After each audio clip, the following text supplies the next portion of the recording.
if you have low levels of awareness, you can't necessarily imagine that a better outcome might be attained. And so that investment looks fairly dubious. You're looking for that person is looking for something concrete. And you can't give them that concrete ROI because that would be unethical. But over time, you might be able to demonstrate some level of activity that's producing results.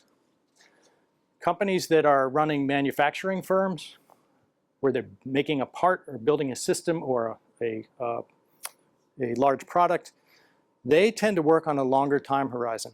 And that makes sense.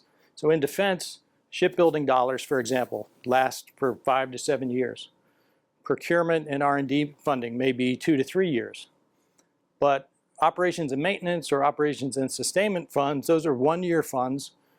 We all know this, but the people who are service providers, they recognize that they don't have 3 years to work with. They've got to make something happen this year. And so they're reacting to the procurement process. They're reacting to RFPs. They're not thinking about positioning for funding the way a manufacturer might think about positioning for funding.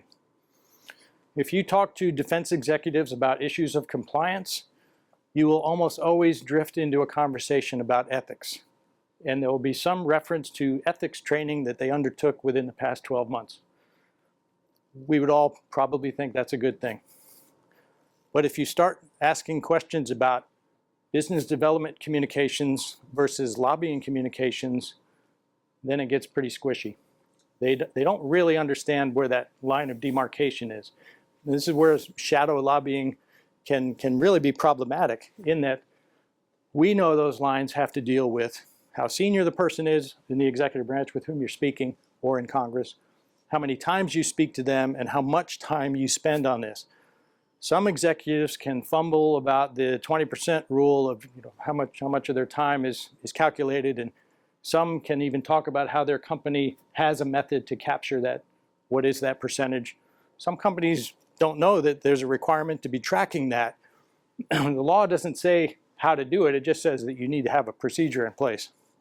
But compliance tends to drift toward a conversation about ethics.